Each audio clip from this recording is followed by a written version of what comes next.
Welcome back to a wet Griffith's garden. Yes, wet. You might notice something different. You can hear something different.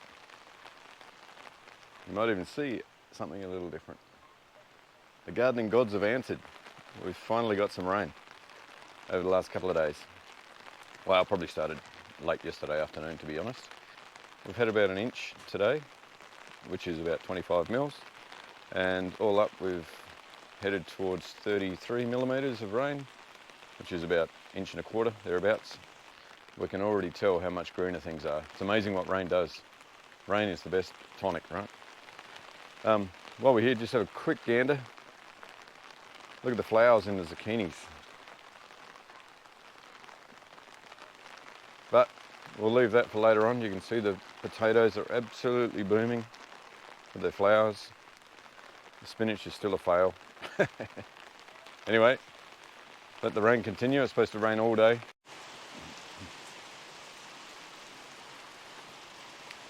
Well, I'm going to have to head to the shed shortly. Still raining. I'm just going to go and see if I've got enough tools to start building a boat. The heavens have opened. The gardening gods have arrived. 2 inches of rain so far. Not unusual for where we live, but given how dry it was just recently, very, very welcome. And in fact, it's good rain. It's not heavy. What we call farmer's rain. Good soaking rain. Well, anyway, I guess we'll get a bit more. It's meant to rain all day, so who knows what we'll end up with. Either way, it's a good thing.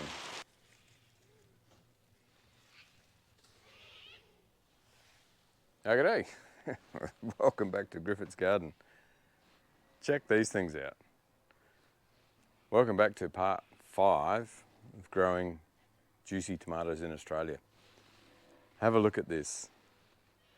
Now, we have had the benefit of 3 inches of rain, more than 3 inches of rain over the last couple of days. So finally, we've got some rain. And, you know, with rain comes growth, greenery, and of course, weeds. I'll show you in a minute behind the weed growth. But have a look at the weed map and how well it's doing.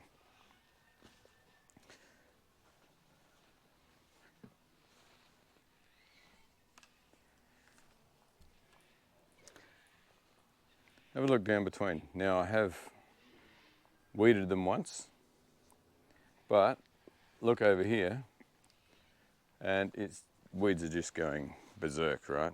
And to be fair, so are the self-sown tomatoes, wherever they want to be. However, today's all about getting ready to stake the tomatoes. I've just put these in here. This is what's called a star picket in Australia. Why? Because it's shaped like a star. Not a T-post or anything like that, just a star picket. These are 1.63 metres tall. And we're going to put them in the ground and we're going to run a wire between here and the fence. And then we're going to lean sticks up against them. These sticks, as I talked about before, with staking tomatoes, so stick tomatoes. So we're going to do a little bit today and a little bit probably over the next couple of days, just because it's a busy life. We have jobs too, so a little bit every now and then, and bring you along for the journey. These guys are definitely ready for some attention by the growth that they have. So I've got the star pickets there. I've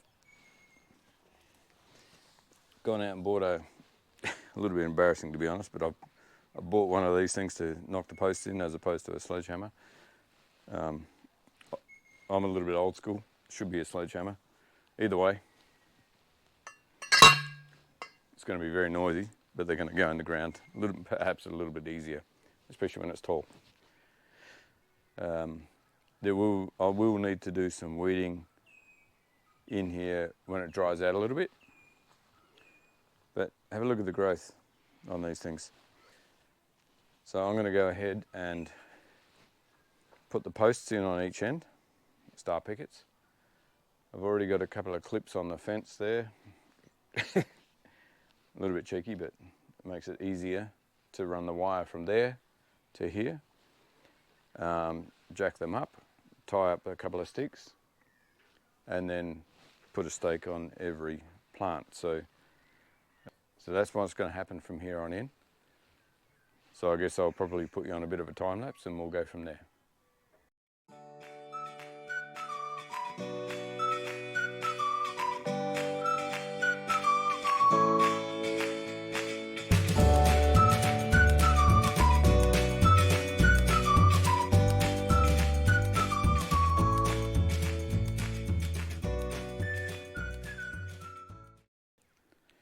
So now I've got to run a wire between here and the fence over there. Now these are all pre-cut from the last couple of years, and well, to be fair, some of them are a little bit short. So we might actually unravel a couple and find that they're not long enough. It's a little bit annoying, but you know, that's how it goes. The other thing is this wire is not as thick as we'd usually use. But, you know, for a suburban backyard, it's good enough. So, let's see if we can make it from that fence to here with this piece of wire. Not off to a good start. Here we go.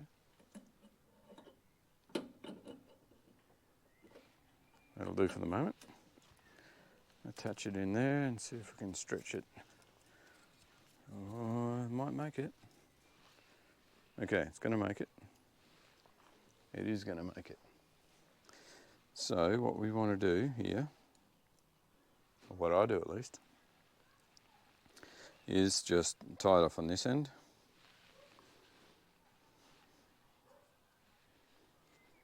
And that's good enough. You can go that side, and then I'm going to go up here. Now, I don't really want it too tight, but what I do want is to be able to lift it up.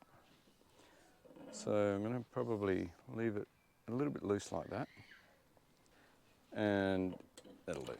That's good enough. Now that's quite loose, right? You go, how's that going to hold tomatoes? But we're going to put sticks on here and see how I've got it held up like this. It's about level, roughly level. So when I put a couple of sticks in here, it'll be lifted up and tied up here, and the other sticks will go against that. So from this lot of sticks up against the wall, I'll pick a couple of good ones, straight ones, there's one. And maybe, actually this guy here looks pretty good. It's actually bigger than the other one too. So these will be what holds this end of the wire up. So we'll get you set up for that and show you what I do next.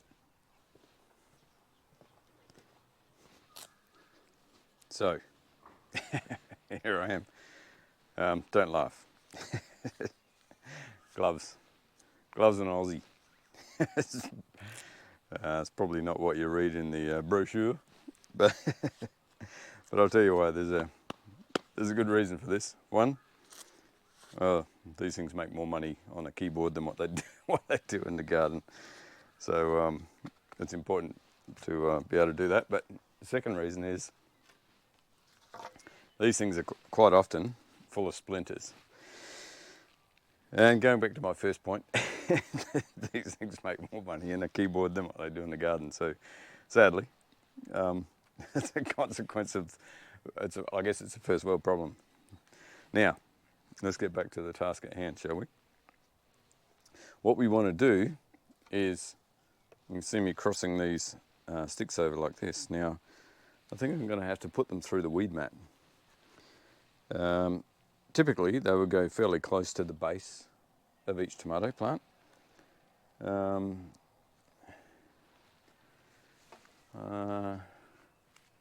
I think I will actually.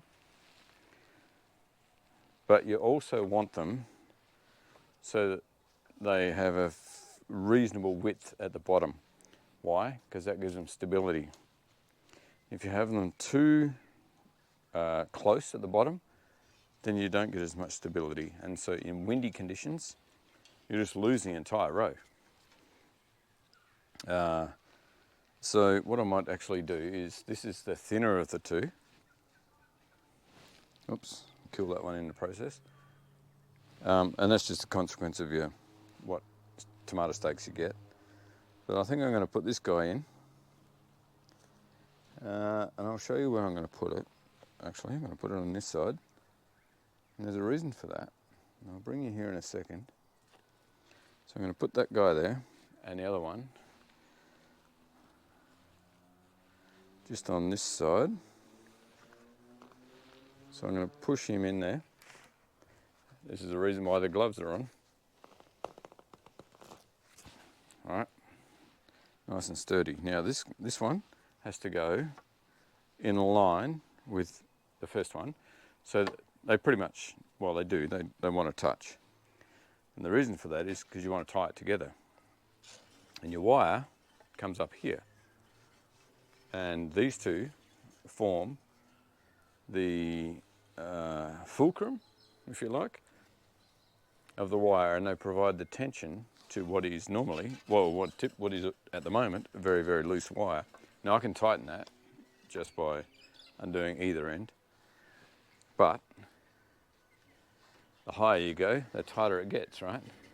Until you get to a piano wire. You don't really want it that tight. What you do want though is stability and in the middle. So I'm going to put that guy in there for now. Through the weed mat like that, and there goes, thankfully, a whole bunch of splinters into the glove, not my fingers. Just like that. Now, let's have a look where I put this thing. Okay, so if we haven't overheated this camera, what you can see is that this stick has gone into the ground, not far from the base. Now there's a whole bunch of, it's subjective as to how far you put it away from the stem, and therefore the root system. Now these things are going all right. To be fair, tomatoes have a lot of roots. I'm fine with that. It's, a couple of inches away from the base of the plant, probably at best, but I'm fine with that. And the reason why you put it there is so that you can tie your tomato plant to the stick, if you can see that.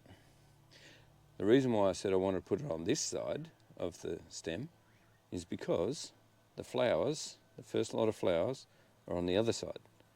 So what you don't want to do is tie your tomatoes to your stick and compress the flowers and hence the fruit against your stick. So that's how we're going to do that. That's how we'll do the rest of them as we work down the line. Now that these two are in, what we're going to do is we're going to bring this wire up and we're going to tie these sticks together. Now that's quite high, to be honest. It's probably not quite how I wanted it to happen. So what I might do is take a little bit of extra wire out of it, probably from the other end, because it's wrapped around less on the other end than what it is here. That's probably 2 inches at most out of that wire. I can go visit the neighbour's firewood pile. Yep, look at that. So what we want to do now is tie these two stakes together. You all know by now that we have some chickens on the other side.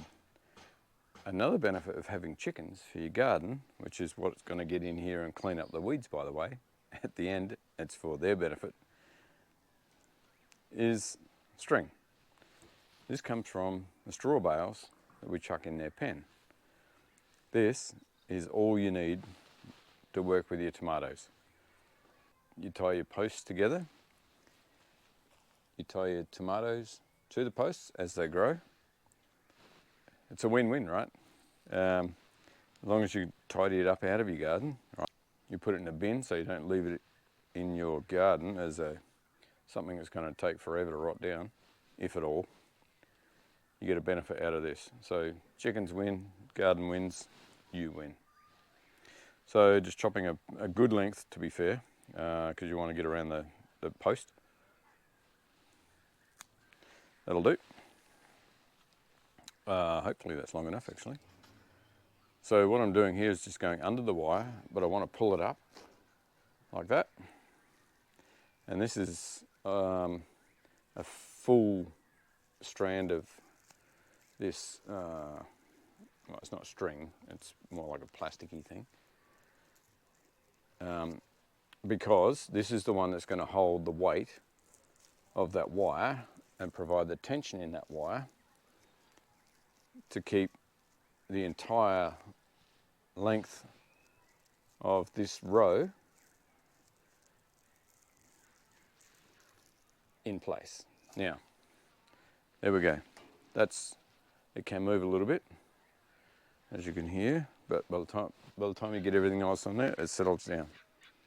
So now we have our star picket on one end as the tie on one end. We have the fence on the other end, and we shouldn't be able to pull that over. We have a piece of wire in between, and we've made that taut by adding a couple of sticks, whatever, to the nearest end, which is the lowest end, raising that up and tying it off and providing it's not piano wire, but it's something that you can lean your sticks up against. So now that is the basis of a row of stick tomatoes. That is all you need to do to keep your stick tomatoes up and running. From a row perspective, pruning we'll get to for sure. That's an entirely different aspect. So providing that's in the middle of the row, so the wire and each end point by definition is roughly in the middle of the row. If you think about it, match your irrigation line, then your stakes or sticks will be able to go up against this wire, and they'll be evenly distributed like this. So I'm going to go and get one stake for every plant. So that one's already got one. We need 9 because we lost that one. Remember those stinking birds? Yeah. 9, and one on the end there is missing as well. So we need 9 stakes for this. And behind me is the second row of stick tomatoes. Sadly, only 9 there as well. And it's a little bit uneven, to be honest. We'll talk about this one later, but that looks like it's actually a bush tomato, not a stick tomato. That's the yellow one, if you remember rightly, that we had as a replacement. So I'll go and get the stakes and we'll move on to the next step. So we're up and away with some tomato stakes. It's pretty easy from here, to be honest.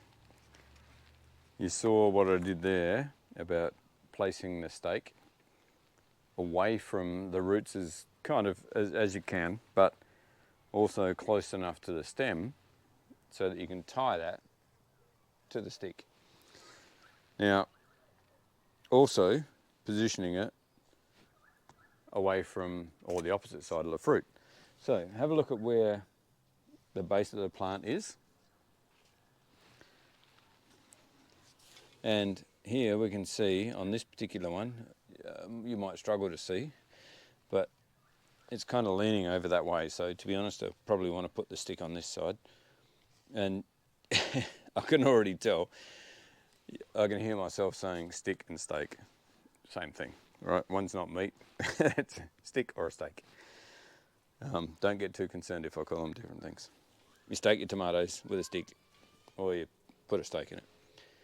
So I don't really see any flowers on that one, so that's going to go in here. Why? So I can tie that back like that. Up against the wire, kind of come out as far as I can, allow the plant to be able to go up against it, and just whack it in the ground like that. Simple. And keep working down your row. So again, a little distance away so you're not right on the root ball of the plant, but close enough that you can tie the plant back to it.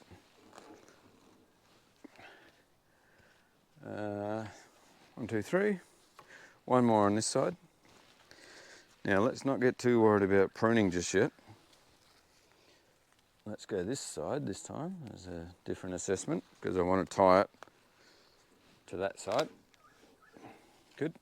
So we're going to now go the other way. Put that guy in there. Tomatoes are pretty resilient. And splintered keyboard hands. In we go. Should go. In we go. In we go. Done. And there we go. Now, you could leave it like that. However, they could also, in the wind, right, they're a bit flappy, a bit flexible. Some are longer than others, some are thicker than others, some go in further than others. So, there's another step to help your stick tomatoes stay good. And that is, get a couple more sticks. Usually your shitty sticks, not your straight ones. I'm going to use straight ones here for the moment though. I think I'm going to actually have to, but I'm going to have to put a stake in here. The reason why is because I have 2 on that side of this row. Now I will actually want one here. And the reason is because you weave a top stake, right, across the wire, on the top of the wire, in between each one. So you hold it together. So you drop this top row of sticks across the top and that holds it solid. So let me grab you and have a quick look down this row. Now if you can see that, this one goes in between and it can slide down and it keeps every single one of these things, and I'll pull it down in a moment, but it keeps every single one of these solid. So, just to show you how it lines up, not sure if you can see that, but